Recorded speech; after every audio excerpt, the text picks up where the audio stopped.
फौजी की पत्नी होना आसान नहीं। निकिता एक गरीब परिवार की लड़की थी।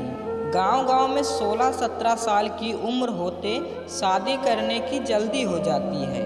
निकिता की शादी करवाने के लिए उसका परिवार जल्दी में था, क्योंकि उसकी 2 छोटी बहनें थीं। उसके पास भी शादी करने के अलावा कोई चारा नहीं था। वह दिखने में साधारण थी और घर के हालात भी दहेज देकर शादी करने के लिए अनुकूल नहीं थे, इसलिए उनकी शादी जुड़ती नहीं थी।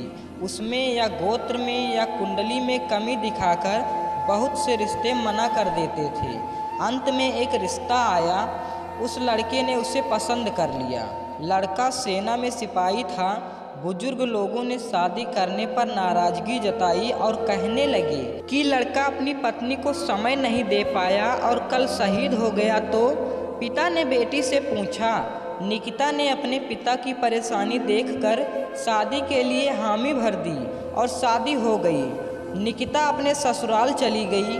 फिर कुछ दिन बाद पति ड्यूटी पर चला गया। निकिता अकेली रह गई। वह सोचने लगी कि घर बैठे बैठे क्या करना चाहिए। सास से पूछने के बाद ही वह पहली बार घर की सीढ़ियों से नीचे उतरी। यह गांव कैसा है वह देखने गई थी। गांव बहुत बड़ा है। वहां उसे कोई नहीं पहचान सका। वह एक बड़ी दुकान के सामने चल रही थी, तभी एक दुकानदार ने आवाज़ लगाई और कहने लगा कि भाभी कोई सामान चाहिए क्या। उसने दूर से नहीं कहा।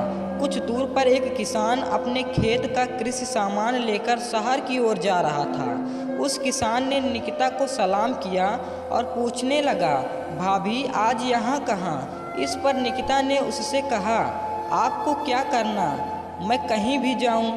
फिर किसान ने कहा, भाभी अगर आपको किसी भी चीज़ की ज़रूरत हो तो बस हमें बताना। धीरे धीरे निकिता आधा गांव घूम चुकी थी, लेकिन ऐसे किसी से कभी नहीं मिली जिसने उससे बात नहीं की है। निकिता का सवाल था, इतने बड़े गांव में हमने कभी घर नहीं छोड़ा और किसी को जानते भी नहीं हैं, और फिर भी लोग हमारे साथ इतने प्यार से पेश आ रहे हैं और मुझे इतना सम्मान दे रहे हैं। हमारे गांव में कभी पुरुषों से आंख भी नहीं मिला पाती थी। लोगों की ऐसी गंदी निगाहें देखकर मैंने उम्र में आने के बाद घर से बाहर निकलना बंद कर दिया था। लेकिन यहाँ स्थिति इतनी उल्टी कैसे। घर जाकर उसने अपने सास से पूछा। सास ने कहा, ओह तुम एक फौजी की पत्नी हो, इसलिए तुझे गांव में इतना सम्मान मिलता है जैसे मुझे माँ बनने से मिलती है। यह सुनकर निकिता की आंखों में खुशी के आंसू आ गए। उसका सीना गर्व से फूल गया। वह खुश थी कि उसने एक फौजी पति चुना था।